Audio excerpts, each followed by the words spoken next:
I grew up and I advanced academically, my reality was further separated from my education.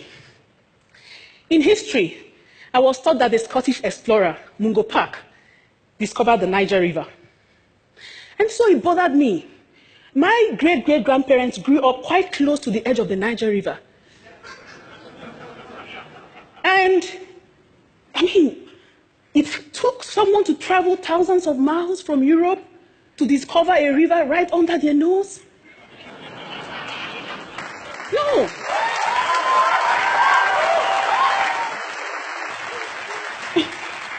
What did they do with their time? Playing board games, roasting fresh yams, fighting tribal wars.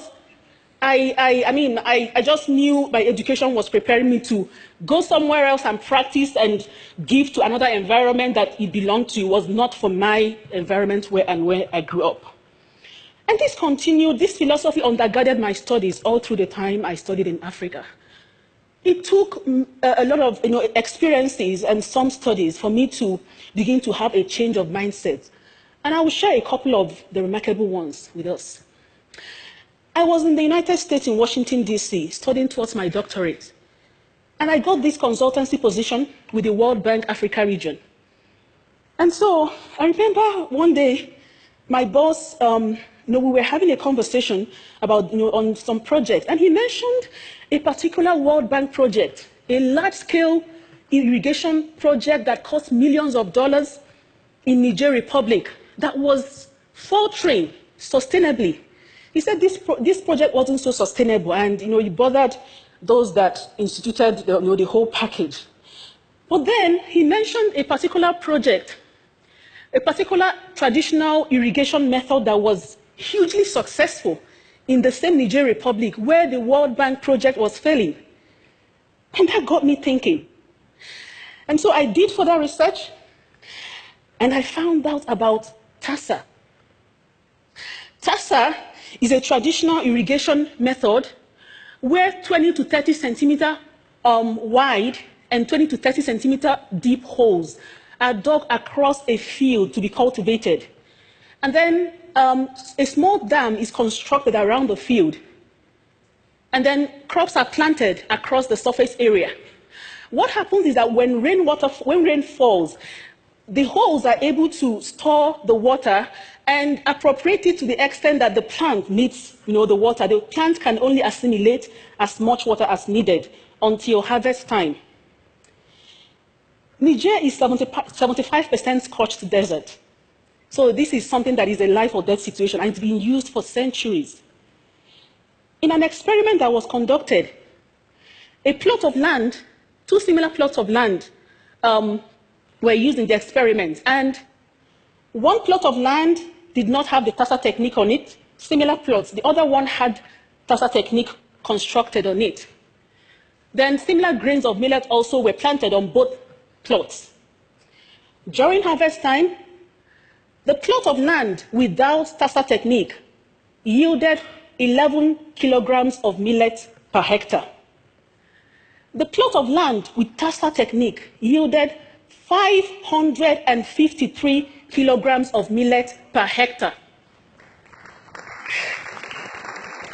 I looked at the research, and I looked at myself. I said, I studied agriculture for 12 years, from primary to senior 6, as we say in East Africa, SS3 in West Africa, or 12th grade.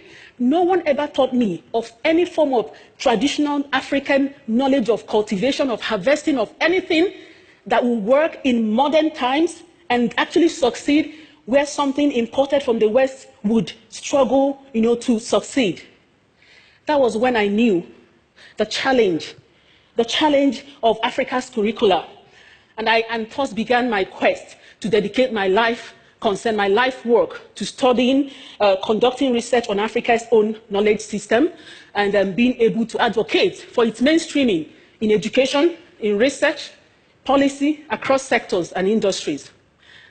Another conversation and experience I had at the bank, I guess, made me take that final decision of where I was going to go, even though it wasn't the most lucrative research to go into, but it's just about what I believed in.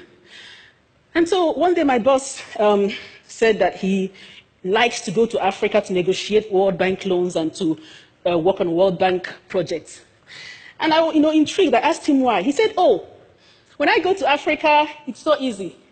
I just, I write up my loan documents and my project proposal in Washington, D.C. I go to Africa and it just gets signed. I get the best deal and I'm back to base. My bosses are happy with me.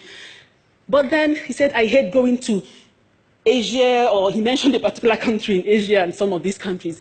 They keep me for days trying to get the best deal for their countries. They get the best deal. They tell me, oh, that clause will not work for us in our environment, it's not our reality. It's so Western.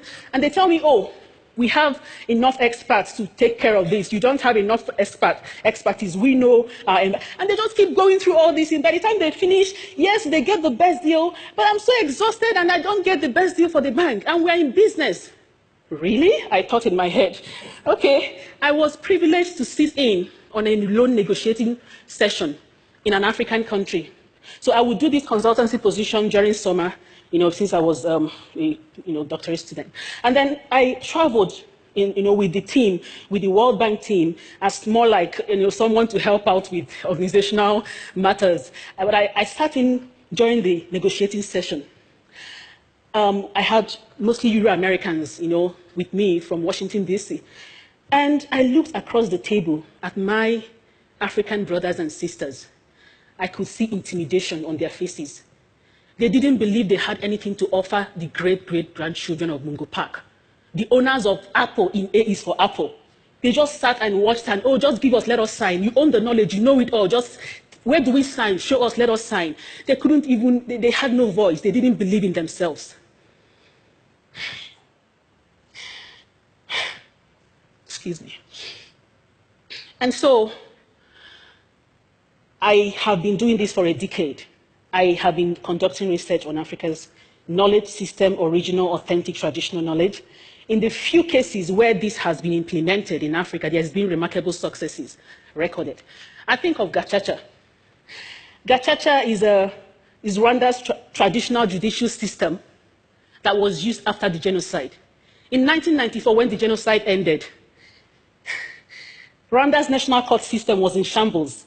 No judges, no lawyers to try hundreds of thousands of genocide cases.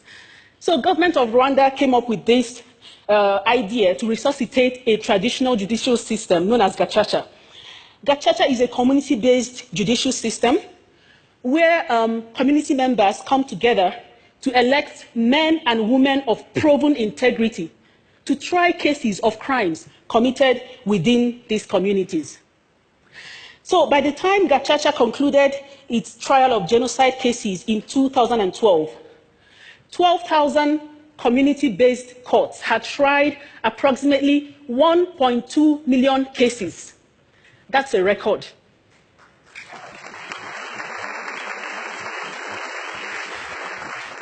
Most importantly is that Gacaca emphasized Rwanda's traditional philosophy of reconciliation and reintegration, as against the whole punitive and banishment idea that undergirds present-day Western styled, and not to compare, but just to say that it really emphasized Rwanda's traditional method of philosophy. And so it was Mwalimu Julius Nyerere, former president of Tanzania, who said that you cannot develop people. People will have to develop themselves. I agree with Mwalimu. I am convinced that Africa's further transformation, Africa's advancement, rests simply in the acknowledgement, validation, and mainstreaming of Africa's own traditional, authentic, original, indigenous knowledge in education, in research, in policymaking, and across sectors. This is not going to be easy for Africa. It's not going to be easy for a people used to being told how to think, what to do, how to go about it. A people long subjected to the intellectual guidance and direction of others, be it the colonial masters, aid industry, or international news media. But it is a task that we have to do to make progress. I am strengthened by the words of Joseph Shabalala, founder of the South African choral group, Lady Smith Black Mambazo, He said that the task ahead of us can never, ever be greater than the power within us. We can do it. We can unlearn looking down on ourselves. We can learn to place value on our reality and our knowledge. Thank you, Asante San. Thank you. Thank you.